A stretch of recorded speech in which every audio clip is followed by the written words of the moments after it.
Halo Uzoners, welcome back to Uzon Talk sama gue Hani di sini. Dan kali ini kita akan membahas sesuatu yang seru banget. Dan kalian tahu ya, di Indonesia itu banyak banget pemain startup dan akan selalu menarik kalau misalnya di startup ini tuh ada banyak peran-peran perempuan di baliknya gitu. Karena biasanya menarik untuk mengulik kenapa sih sosok perempuan-perempuan ini tuh mau bergerak di industri teknologi dan kira-kira apa sih yang membuat mereka ingin berkontribusi gitu ya di industri teknologi. Nah, salah satu pemain startup di Indonesia, mungkin kalian ada yang pernah dengar atau mungkin ada yang belum kenal juga, namanya Cakap. Nah, dia ini hadir sebagai startup edutech gitu ya, atau edtech gitu ya, education plus teknologi gitu. Nah, ini Cakap ini adalah platform edukasi berbasis teknologi. Dia ini memberikan pembelajaran bahasa asing dan ada juga kategori upskill gitu. Ada bisnis, finance, dan ada marketingnya. Nah, di balik Cakap ini tentu ada sosok perempuan-perempuan yang membangun startup ini berkembang dan besar seperti sekarang. Nah, di Uzon Talks kali ini nih gue udah mengundang salah satu sosok perempuan yang keren banget. Dia adalah VP of CEO Office Cakap, namanya Cecilia Ong. Halo Mbak Cecil. Ini dia udah depan gue. Thank you so much udah hadir di sini. Thank you Mbak. Sehat terus ya Mbak. Amin. Gimana di luar nggak ada badai lah ya? So far so good. Mudah-mudahan ya. Aman ya. Nggak kejebak. Nah Mbak Sisil ini nih di sini bakal sharing banyak hal ya tentang kenapa mau bergabung di startup dan apa namanya suka dukanya juga di sektor digital seperti apa. Nah tapi fakta menarik nih, Mbak Sisil dulu malah berkarya itu di industri media nih ya. Nah sekarang nih malah Mbak yang ditanya-tanya sama kita gitu. Itu boleh diceritain nggak sih gimana? Dari industri media terus mungkin shifting ke akhirnya ke sektor digital di Indonesia gitu Mbak. Ceritanya cukup panjang. Panjang banget, nggak apa-apa kita dengarkan. So basically back in media gitu ya, when I first get employed as a media itu I was thinking that at first mungkin itu karena beruntung. Faktor beruntung kenapa? Karena I was employed itu karena bahasa background international business and management gitu ya, sarjana ekonomi biasa, and then keterima di media. Terus kemudian ketika bertemu dengan founders dan Cakap ya, founders dari Cakap, ngobrol-ngobrol ternyata ini bukan sebuah keberuntungan, tapi itu adalah memang kesempatan yang didapatkan ketika kita memiliki sebuah keterampilan. And then kita akhirnya memikirkan bagaimana nih kita bisa menduplikat hal yang sama kepada seluruh warga negara supaya bisa mendapatkan kesempatan yang sama kayak kita nih, bisa dapat peluang kerja lebih. Dan yang kedua yang nge-attract saya ke Cakap itu adalah gue ingat waktu itu satu project di mana yang ada tuh di Anambas tuh di Kepulauan Riau. Itu kampung halaman saya juga gitu ya. Gitu. Cakap base-nya di Jakarta, tapi mereka bisa melakukan impact, bisa memberikan pendidikan sampai ke anak-anak di kepulauan sana, Kepulauan Anambas. So itu sih yang menurut saya, wow, the power of edtech gitu ya, education yang digabung dengan teknologi, ribuan kilometer nih dari Jakarta sampai ke Anambas, tapi anak-anak di sana bisa mendapatkan kesempatan yang sama. Anambas tuh waktu itu tuh karena masuk wilayah 3T. Yeah. Dari segi koneksi dan lain sebagainya itu ya masih pakai satelit waktu itu. Anak-anak waktu itu baca, kalau kita merasa belajar bahasa Inggris mungkin sesuatu hal yang lumrah gitu ya. BOOK dibaca apa? Book. I know it gitu kan. Pas kita ke lapangan, teman-teman di Anambas masih bacanya sesuai ejaan bahasa Indonesia, BOOK gitu ya. Nah, di sana itu yang wow, I have to do something gitu. I have to do something di edukasi. Kenapa? Karena ya ternyata dengan centralized-nya pendidikan di Jawa, nggak semuanya mendapatkan kesempatan yang sama. Mungkin kita bisa belajar ke luar negeri, kita bisa dan lain sebagainya. Itu ya all those privilege ya. Bener, tapi nggak semuanya punya kesempatan di sana gitu. Berarti sebenarnya lo ini tuh nggak ada background edukasi lah ya. Kalau dari sisi apa sih kuliah gitu misalnya jurusan segala macam. Tapi ya karena mendapatkan momen-momen kayak gitu jadi tergerak atau gimana sih? Maksudnya apakah lo ini tuh termasuk yang orang yang membangun Cakap juga atau gimana? Kita tuh punya 2 founders, Johan Limarta dan juga Tommy Yunus, and we are all ada beberapa founding members juga yang ikut. Mudah-mudahan bisa memberikan kesempatan yang sama buat teman-teman. Jadi sebenarnya pas ketemu sama Mas Tommy Yunus and so on gitu, itu berarti kalian ini ketemu sebagai teman atau gimana sih, kayak sampai tiba-tiba bikin cakap yuk gitu, atau gimana sih? Pas pertama kali tuh itu tahun berapa gitu kayak? Waktu ketemu Tommy Yunus tuh tahun 2017an if I'm not mistaken. Itu when I was in media and I was the one who interviewing him gitu kan. Terus ketika dikenalin gitu ya secara tech company-nya, waktu saya liputan pun in my mind itu saya belum ngobrol, belum kasih tahu tuh ke Tommy waktu itu. In my mind tuh wow, this company will grow. In my mind waktu itu, karena waktu itu kan baru join ke media and I don't think that I'm going to switch the job or career. Tapi in the end balik lagi ketika udah ketemu berkali-kali, udah rebranded to Cakap, and then saw some of the improvement gitu ya, karena kan misinya nggak hanya dari sisi pendidikan tapi bagaimana kita bisa empowering sampai ke kesenjangan, meningkatkan tadi pemberdayaan masyarakat, sumber daya manusia. Nah itu sih yang akhirnya kita mulai lebih Berarti pas lo ini ngerasa intrigue gitu ya, kayak oke, ini kayak boleh juga nih kerja di Cakap gitu misalnya, itu memang karena lu suka language atau memang tiba-tiba yang ngerasa yang tadi ya, kayak you need to do something about empowering mungkin anak-anak yang di luar Jawa, biar sesimpel biar mereka paham lah apa sih dunia luar, mungkin dari kacamata bahasa misalnya gitu, atau kayak gimana sih? Iya, jadi waktu itu pasti itu karena start yang paling pertama, starting pointnya itu karena sama-sama Cakap juga mulai dari linguistik. Itu pertama banget tuh kita mulai itu dari bahasa Mandarin. Dari bahasa Mandarin sama dengan background saya Your juga. expertise lah ya. Yes. Terus juga yang ketiga adalah tadi yang helping out into kampung halaman saya gitu ya, itu yang kedua. Dan yang ketiga itu karena kalau kita lihat dari perkembangan yang ada, pendidikan, gimana sih caranya kita dengan tadi teknologi bisa memberikan kesempatan yang sama, akses yang sama, tapi in a more economical way gitu. Jadi sampai ke akses pulau-pulau di luar dari itu ya, lewat internet, lewat koneksi, it's the thing deh yang kita lihat. Mudah-mudahan bisa improving something for the nation. Sebenarnya nih startup edtech ini kan ya kalau kita ngomong detik ini juga nih udah lumayan banyak lah ya pemain-pemainnya gitu, dan kita juga tahu lah beberapa yang mungkin populer yang udah jadi top of mind users di luar sana. Anyway, kita menyapa orang-orang yang audience users sebagai users ya, kalau misalnya lo mau nyapa mereka nih. Itu udah banyak pemainnya dan Cakap nih salah satunya gitu. Nah ini sebenarnya Cakapnya apa? Kalau misalnya orang nanya, ya sebenarnya Cakap apa? Apakah dia platform edtech yang menyediakan pembelajaran atau mungkin kayak les bahasa asing, atau seperti apa? Cakap itu kalau dilihat dari kata-katanya Cakap ya, definisinya mungkin kayak kenapa Cakap? Cakap ini apa? Bercakap-cakap ngomong gitu ya. Sebagian besar mungkin mengartikan berbicara gitu ya, ngobrol gitu. Tapi behind it artinya Cakap itu lebih ke kompeten. Kita berharap semua teman-teman nih, rekan-rekan yang ada dengan menggunakan Cakap itu bisa menjadi someone yang kompeten, ya mempunyai kesempatan lebih buat get employed, mendapatkan pekerjaan kalau kita lihat. Dan kalau Cakap sendiri kita berawal tuh dari live interaksi. Jadi kita basically nge-empower nggak hanya dari sisi student tapi juga dari sisi teacher. So teacher yang mengajar bisa mendapatkan honor walaupun di rumah gitu ya. Itu yang kita dari dua sisi sih ke arah sana. Oke, sebenarnya uniknya kalau berarti kan memberdayakan selain para user maksudnya para user ya yang emang mau gaining education atau ingin menambah tadi ya kompetensi baru, tapi juga memberdayakan para guru walaupun dari rumah aja gitu. Padahal sebenarnya Cakap ini tadi ya dari 2017 atau dari berapa tadi? 2000 berapa? Cakap 2019. 2019 berarti benar-benar sebelum pandemi lah ya. Itu berarti memang melihatnya udah ke arah sana gitu ya, untuk mentransform proses edukasi masyarakat gitu ya. Maksudnya pasti kan di 2019 ini tuh kita nggak ada bayangan bakal ada pandemi ya teman-teman. Nah itu berarti ngeliatnya gimana tuh pas ada tiba-tiba pandemi bam gitu, itu gimana sih Cakap waktu itu?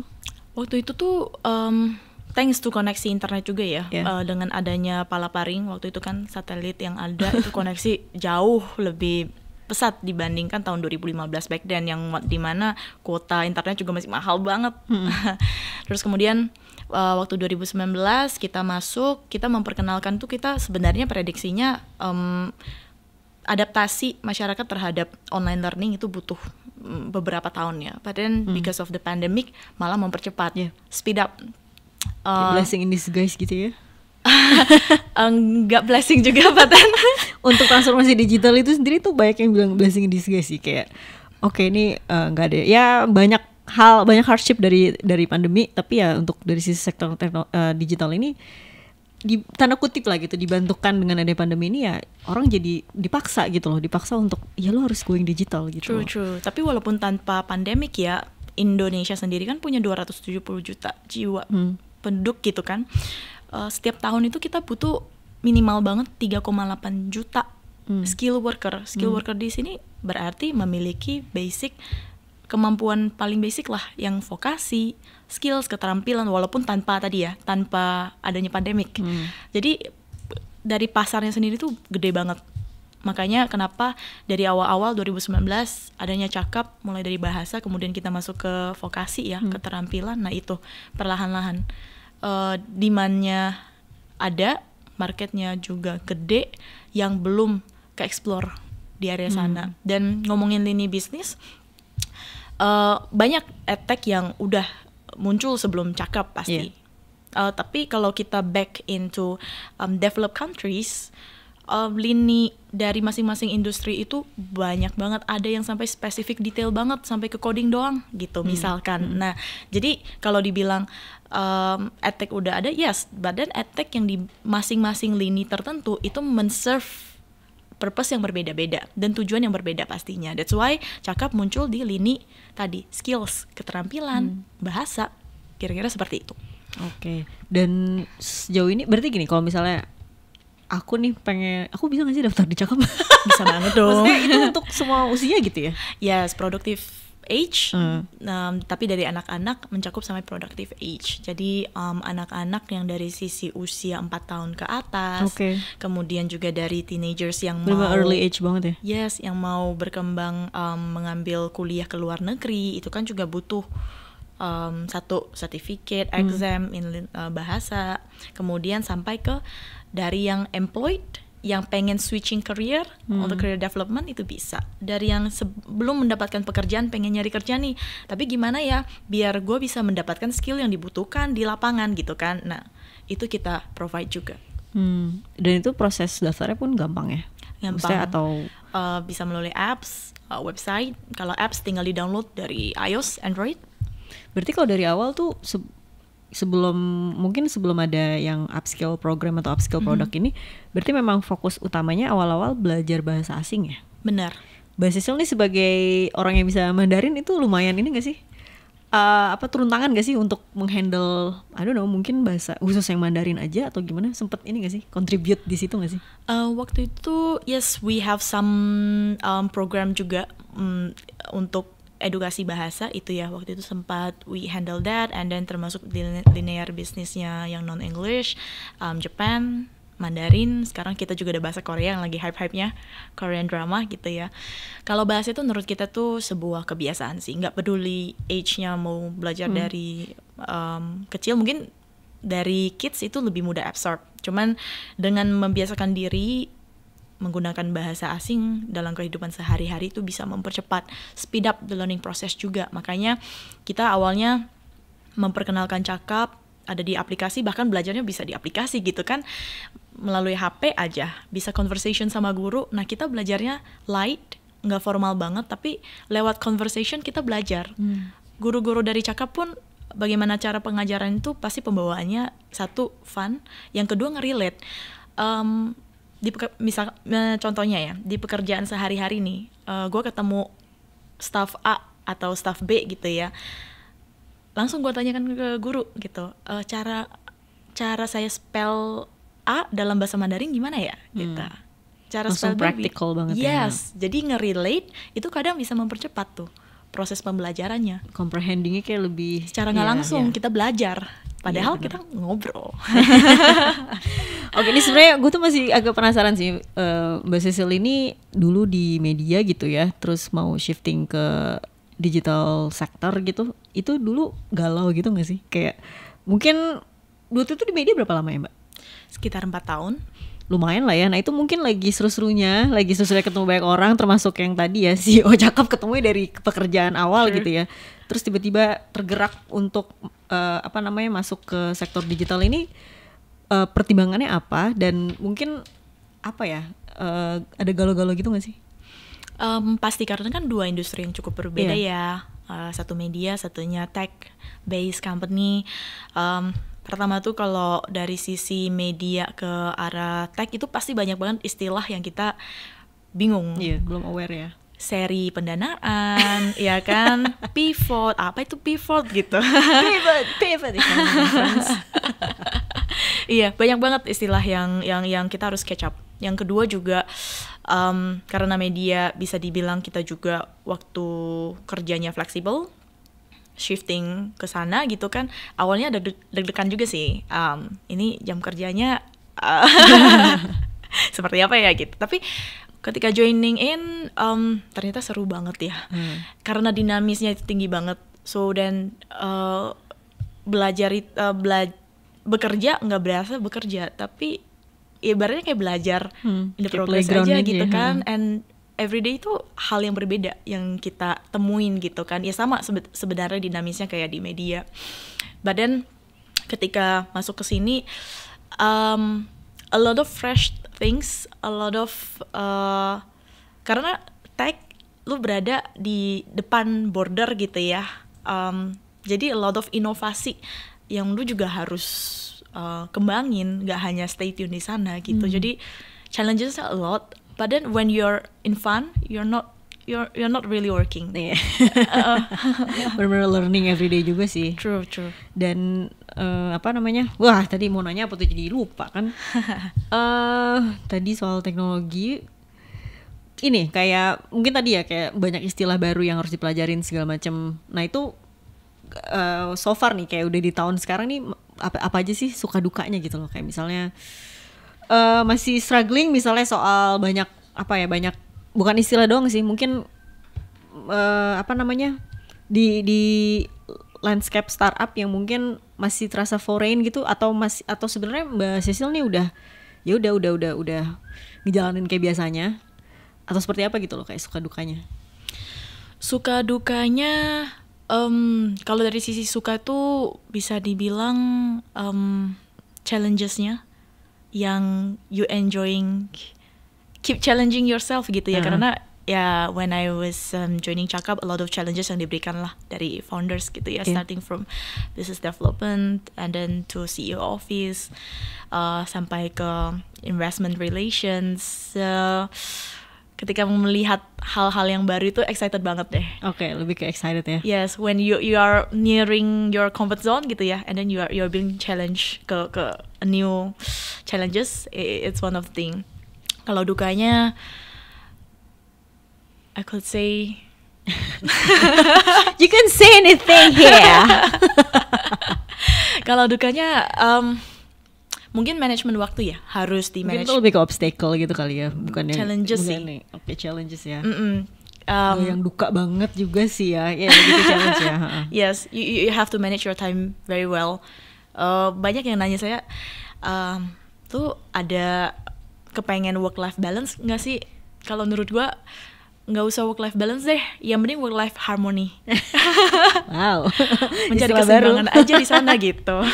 Emang tapi itu mitos atau enggak sih sebenarnya di startup work-life balance? Kalau boleh tahu. Sebenarnya banyak yang bilang, gue tuh tipe work-life balance banget nih, gue nggak pengen keganggu di luar dari jam kerja. But then if you enjoy the work, you enjoy the passion, lu nggak nyari-nyari. Find the harmony itself gitu kali ya. Yeah, true. Tapi sebenarnya berarti lo sendiri udah bisa menemukan itu lah ya, work-life harmony itu, atau masih berusaha mencarinya? Before new mom ya, before punya anak, yes, I found it, but then sekarang masih adjustment. Iya, masih adjustment. But right now, so far for me enjoying sih, karena every step every stone gitu ya yang kita lewatin, keep growing ourselves pastinya. Benar banget sih. Oh, nih aku baru ingat tadi mau nanya. Tadi karena lu udah nyebut soal apa VP CEO office ya. Tadi pengen nanya sebenarnya role lu tuh apa gitu loh. Dengan title itu mungkin banyak yang masih apa sih maksudnya lu CEO atau mungkin VP atau apa, itu apa sih sebenarnya role itu? Kalau CEO office terbaru sih memang. Jadi terbaru di startup. Basically CEO office tuh ngebantu dari beberapa presisi karena definisi dari CEO office dari masing-masing startup tuh beda-beda. Kalau di Cakap ada beberapa pilar. Yang pertama itu lebih ke investment ataupun investor relations, lebih ke ngebantu dari sisi sana fundraising. Terus yang kedua dari sisi strategic management. And yang ketiga, karena kan itu salah satu department yang cukup netral ya di a company across division. That's why pooling of tadi kenapa strategic management, research itu ada poolnya di CEO office. Dan yang ketiga itu termasuk yang risk management. Jadi 3 pilar itu sih yang ada. Banyak ya. Pantesan butuh work life harmony nih guys. Oke, ini menarik banget ya dan masih banyak banget yang mau gue tanyain. Tapi kayaknya kita break dulu. Mungkin Mbak Sisil mau selonjoran atau mungkin mau minta request kopi ya, nggak tahu juga sih. Kita break dulu guys, nggak sampai sejam juga sih, kayak cuma 30 detik. Jangan kemana-mana, stay tune.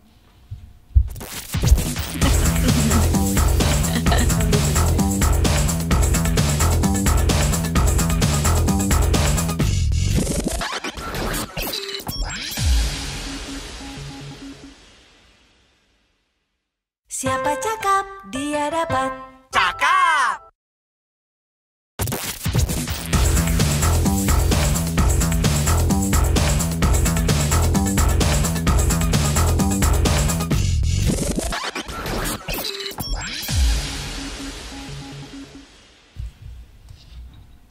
Halo Izoners, balik lagi bersama gue Hani dan Cecilia yang super keren dari Cakap.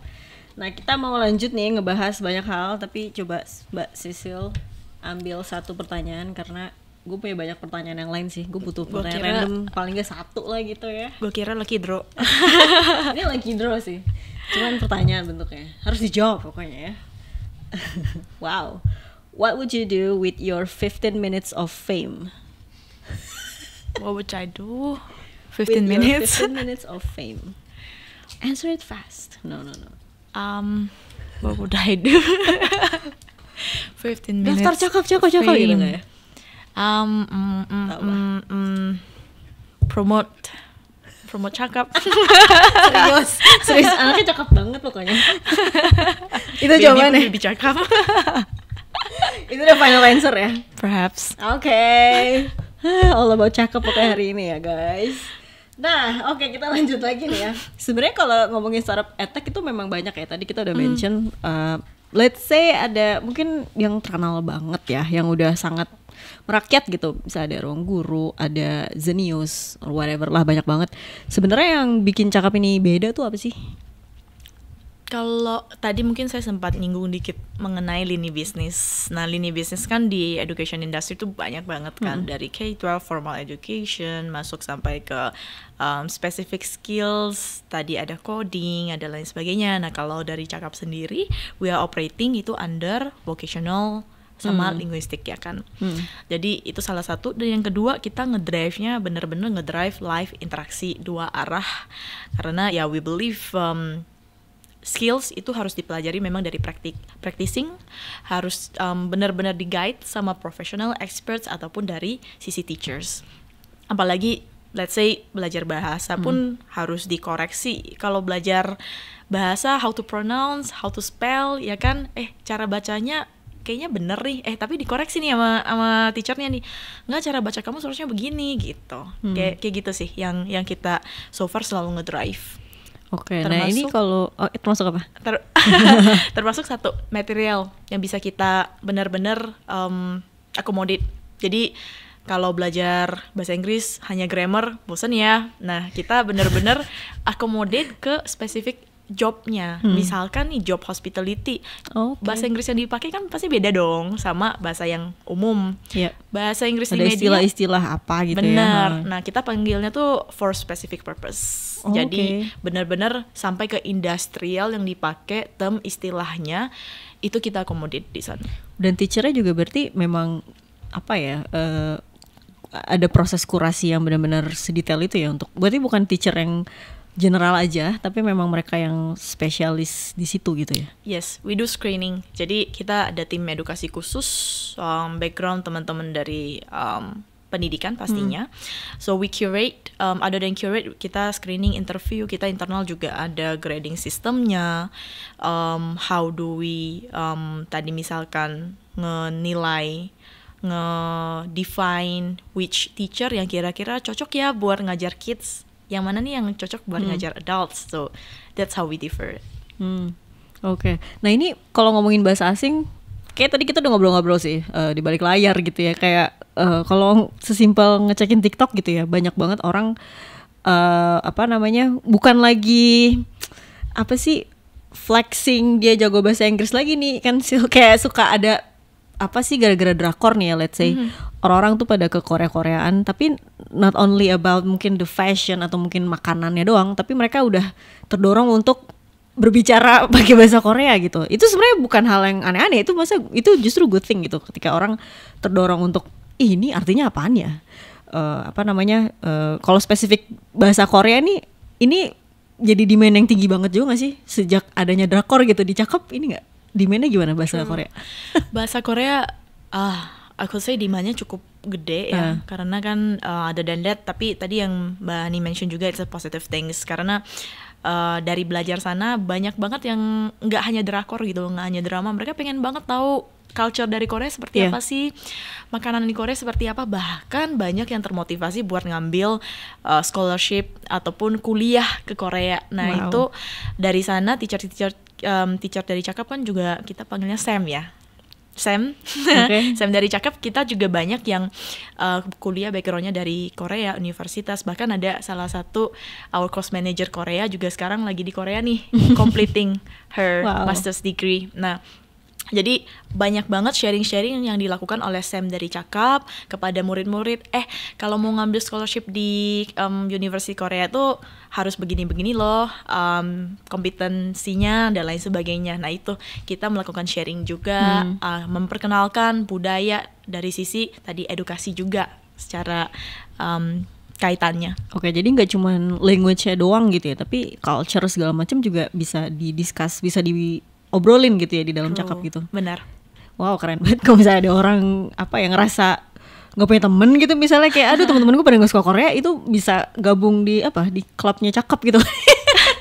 Bahkan ada banget student Cakep ngambil course di Cakep itu pengen karena pengen nyari teman ngobrol dalam bahasa asing. Nah iya itu kayaknya banyak deh orang lonely kayak gitu.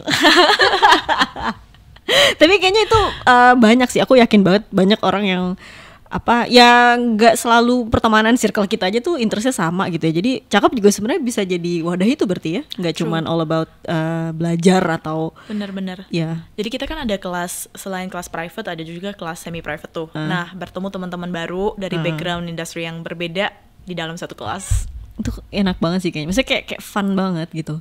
Nah untuk itu kan dari sisi tadi ya, aku nyinggung soal Korea nih karena itu memang selalu hype dan memang masih jadi tren aja gitu di kalangan netizen, apalagi Gen Z pada maniak drakor. Tapi kalau aku nanya soal produk yang jadi jagoan lah gitu, jadi jagoannya Cakep itu sebenarnya apa sih? Produk apa atau mungkin layanan apa? Kita tuh punya Cakep tadi vocational, Cakep upskill, jadi dari berbagai skills keterampilan industri deh, dari sisi finance, dari sisi marketing, dari sisi engineering, jadi itu bahkan ada yang sampai hidroponik. Maksudnya? Cara bercocok tanam menggunakan sistem hidroponik. Bahkan keren aku kayak gitu di YouTube ada loh. Keren kayak gitu cukup lihat YouTube aja gitu. Ternyata ada ya di Cakep ya. Yes, because we curate. Jadi we curate the konten. Konten itu benar-benar organik dari timnya Cakep juga, collaborate dengan beberapa expert di lapangan. Kemudian berdasarkan tadi, misalkan kalau dari sisi materinya ya, kita bisa dibilang nggak semua konten yang general itu kita masukin, tapi kita benar-benar berdasarkan tadi ada beberapa SKKNI dan lain sebagainya. Nah, kita punya standardize yang kita maintain di sana. Karena kan ya tadi punya tim edu spesifik dalam developing this kind of content. Dan kalau ditanya mengenai produk apa lagi nih? Produk Cakap Kids. So, yes. Oke. Ya, jadi kita ngajarin anak-anak ya tadi, karena kan ya bisa dibilang kids spesifik golden age-nya ya. Ada di range itu, makanya cara belajarnya yang fun. Kita tuh spend time fokusnya anak-anak tuh paling di kisaran pendek lah gitu ya. Nah, makanya teachernya juga memang spesifik banget harus grab the attention of kids ketika mereka sudah mulai kemana-mana. Nah itu menarik sih untuk Cakap Kids. Mungkin juga lo juga makin concern gak sih ke situ sejak jadi new mom gitu ya? Itu berarti untuk ngelihat dari quality teachernya itu khususnya mungkin Cakap Kids itu juga mungkin apa tadi new product ya, termasuk produk baru lah ya Cakap Kids? About 1 to 2 years. Oke, ya. Oke, itu berarti untuk melihat quality dari teachernya itu tuh ada screening testnya dulu kah atau gimana untuk melihat oke nih teacher fun lah gitu atau gimana sih?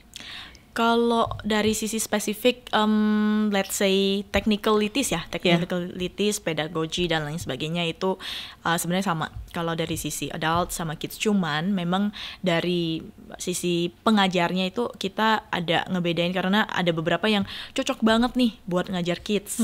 Ada yang malahan lebih cocok buat teman-teman yang adults, productive age. Jadi kita ngelihat dari learning ataupun teaching styles-nya yang kita ngebedain di sana. Oke, jadi sebenarnya kalau yang mau teacher yang untuk kids itu nggak necessarily mereka adalah guru TK atau mungkin guru anak gitu ya? Nggak spesifik, nggak selalu kayak gitu ya? Nggak selalu seperti itu. Tergantung daripada teaching styles-nya. Cocok apa enggak nih di sana, dan yang paling utamain pasti kan sertifikasi ya yang kita kejar di sana. Berarti kalau misalnya gini kayak ngomongin Cakap Kids, terus ada yang untuk adults, itu layanan yang mungkin emang based on age ya, untuk beberapa case itu bisa ngeliat dari kebutuhan dari sisi usia gitu. Tapi gimana sih dari sisi Cakap untuk kira-kira produk ini nih yang cocok buat anak yang usia nanggung, gimana ya, kayak misalnya dia usia yang SD tapi kayaknya belum teenager gitu. Kayak dia tuh pengen upskill let's say language gitu, itu masuknya masih ke kids ya, bukan yang adults atau gimana sih? Atau kita tuh usia? Ada Cakap Kids, kemudian kalau dari sisi materi ya, kadang kita sesuai sih. Kadang bisa jadi mereka tuh ada di posisi teens. Ada teens ya berarti ya? Materinya ada. Cuman mereka di posisi teens, cuman secara kemampuan tuh ternyata mereka udah bisa masuk ke ya mungkin pre-adult lah ya, di sisi sana. Jadi kita sebenarnya balik lagi, kan kita sebelum masuk ke kelasnya Cakap kita ada tadi tes dulu, either placement test atau trial class. Nah, this kind of things yang dari teacher yang ngenilai nih, anak ini sebenarnya di usia teens tapi dia udah bisa masuk ke materi yang beginner adults misalkan seperti itu ya. Nah, itu kita masukinnya sesuai kemampuannya dia. Jadi kadang kan di satu grup learning gitu ya, ada let's say ada 2 yang lebih cepat, ada 1 yang lebih moderate gitu ya. Cuman kalau dari kita selalu sebisanya kita untuk nge-maintain the standard semua yang ada di dalam satu kelas itu pada speed yang sama nih, pada fase yang sama, supaya bisa berkembangnya lebih cepat. Nggak ada yang ketinggalan atau mungkin ngerasa kelamaan atau apa gitu, biar sama semua ya. Benar. Oke. Kalau tadi ya kayak Cakap itu udah ngasih tahu tadi pembedanya apa. Berarti ada nggak sih kira-kira di Indonesia yang startup yang mungkin di bidang yang sejenis dan itu mungkin Cakap lihat sebagai kompetitor gitu? Kalau dari Cakap kita lebih biasa ngerangkul sih. Collab aja ya. Collaborate. Kita kan collaborate juga dengan universities in terms of certification. Jadi misalkan kalau dari sisi bahasa Inggris kita dengan Universitas Sanata Dharma. Terus dari sisi Mandarin tuh kita dengan BLCC yang ada benar-benar ada di China. So dan anak-anak ataupun student Cakap yang belajar di Cakap, mereka bisa dapat sertifikat itu dari universitas itu. So itu sih yang sebenarnya kita keep promoting. Jadi kalau dari kita tuh selalu utamainnya tuh sinergi lah, collaboration. Oke. Kayaknya emang zamannya kolaborasi ya. Yes. Bersaing-bersaing gitu kayak ya udahlah gitu, udah so last year kayaknya. Kalau untuk dari sisi user nih di Cakap, boleh nggak sih ada bocoran nggak sih kayak mungkin berapa usernya atau mungkin dominannya usia berapa gitu sejauh ini? Kalau usernya Cakap kita ada di boundaries, kalau hype-nya ya, hype-nya selain daripada kids tadi, itu ada di boundaries di usia 18-an sampai 30-an. Itu benar-benar productive age banget deh. Kalau yang di high demand-nya Cakap. Jadi kalau kita lihat sih emang karena trennya sekarang itu kenapa ada ke arah vokasi ya. Nah itu dia sih trennya, apalagi sekarang lagi banyak perusahaan yang melakukan efisiensi dan lain sebagainya. Lebih banyak lagi sebenarnya yang pursue ke arah vocational kalau yang kita amatin di sana.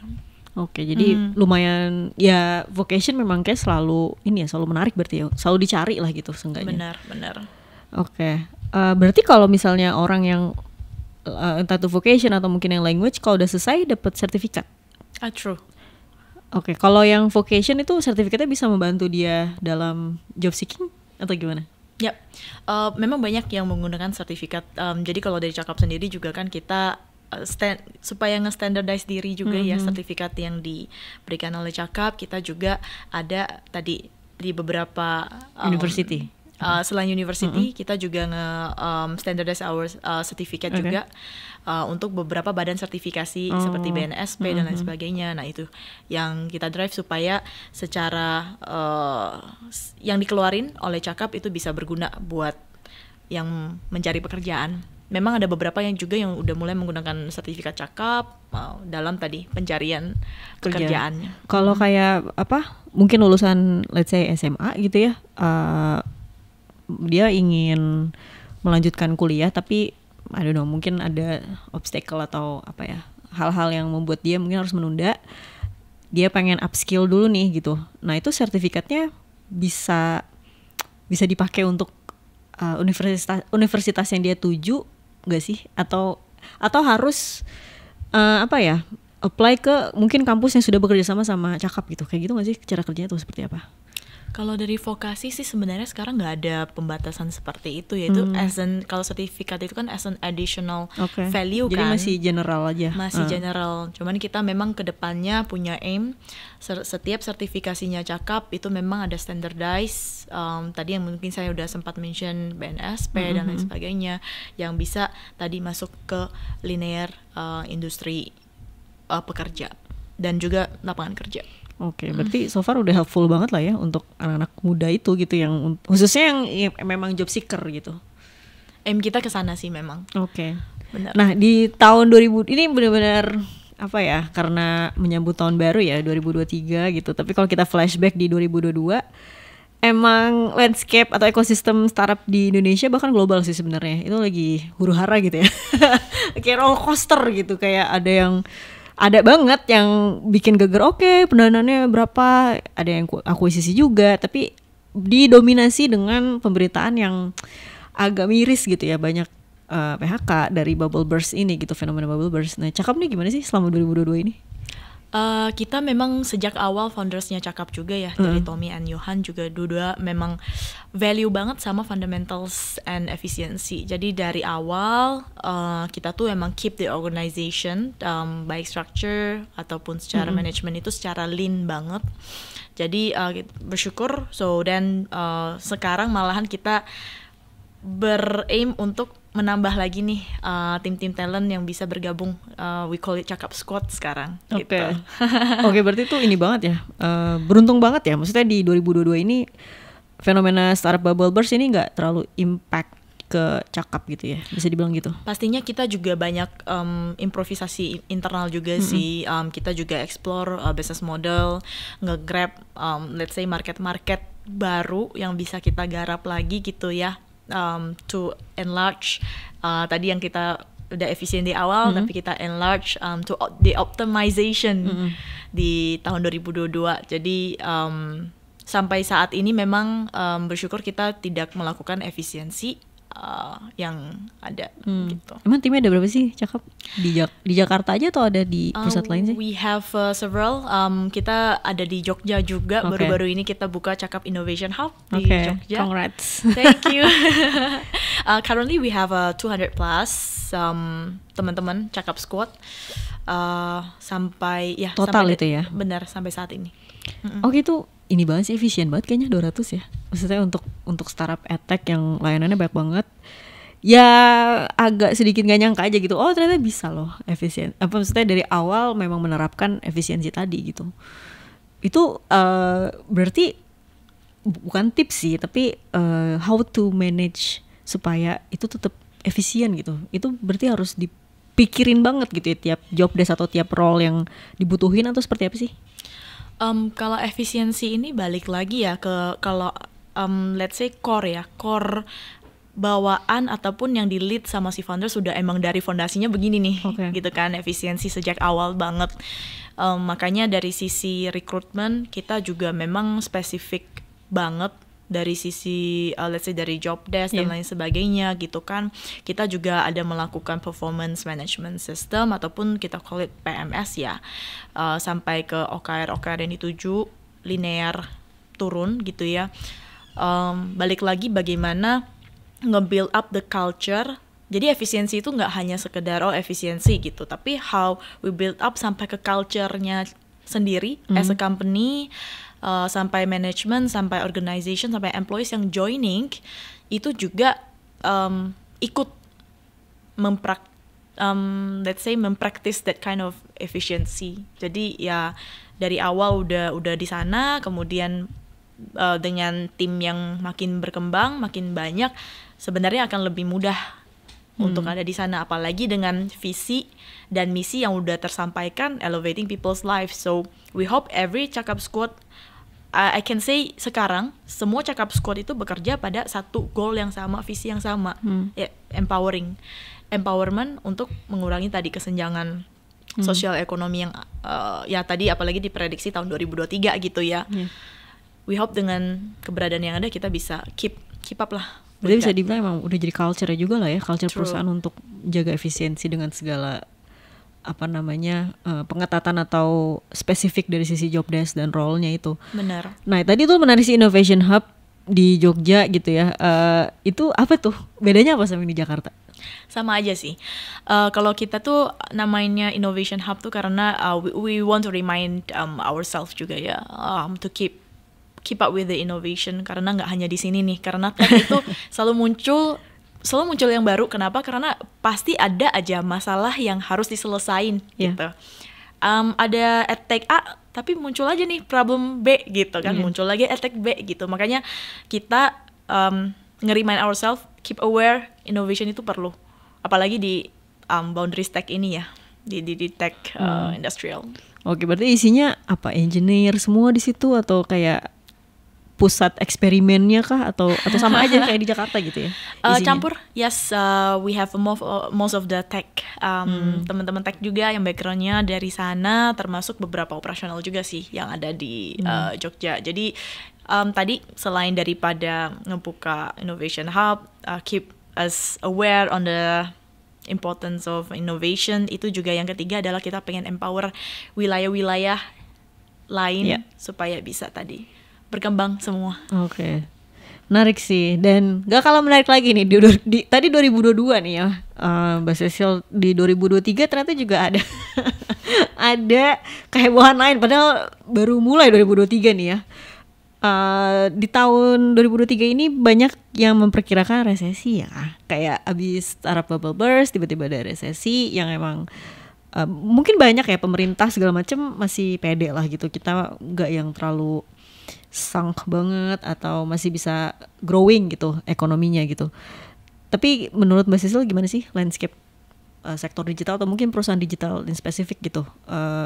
Kalau misalnya Nazul Zalik sih ya, kalau misalnya ada resesi atau mungkin gimana sih ngeliat in general aja di 2023 ini untuk perusahaan digital di Indonesia? Kalau perusahaan digital di Indonesia tahun 2023 sebenarnya balik lagi nggak bisa dibilang nggak terlalu banyak perubahan ya, karena kan tadi as I mentioned innovation and tech itu keep evolving, walaupun ya tadi prediksinya bermacam-macam ya di 2023. Balik lagi adalah lebih ke arah bagaimana kita nge-maintain fundamental yang paling penting dari sebuah organisasi yang nggak peduli itu konvensional kah atau startup digital, sebenarnya sama semuanya kan. Dengan adanya efisiensi, how do you maintain tadi goal ataupun story yang udah lo ceritain gitu ya ke stakeholder supaya keep up bisa ngedrag nih dapat yang sama gitu. Jadi di tahun 2023 pasti banyak yang udah mulai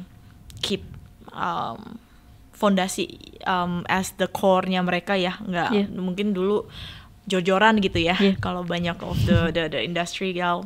So back to the core, back to the yang paling awal lagi. Jadi kalau kita bilang digital company 2023, how do we keep the culture and everything being aligned? Itu sih yang kulihat secara trendingnya. Oke, impressive dan lumayan insightful lah ya, dan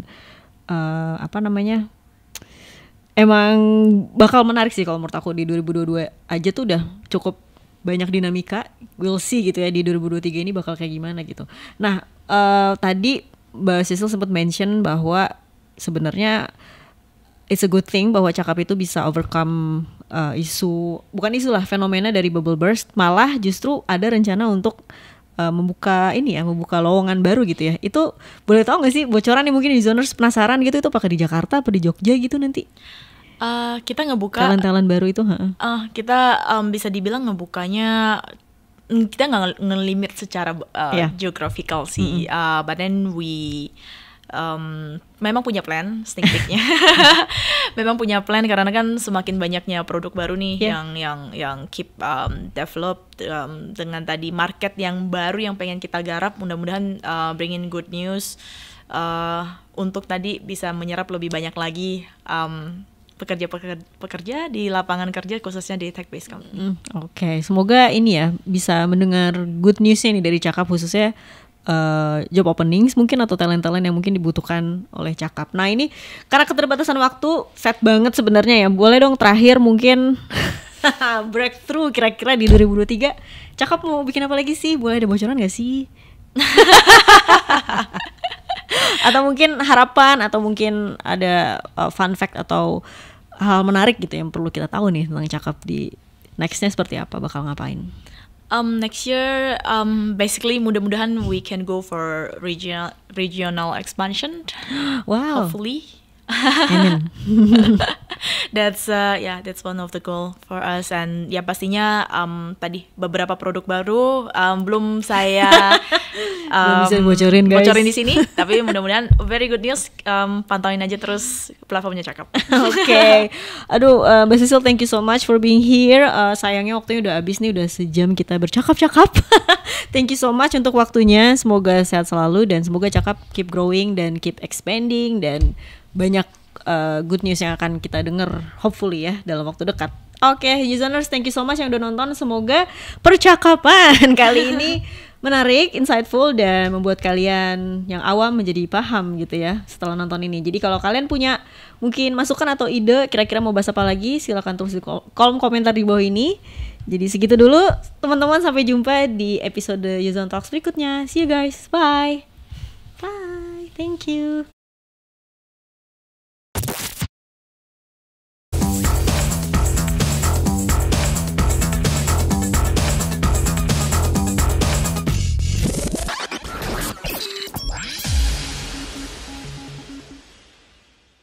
Siapa cakap dia dapat.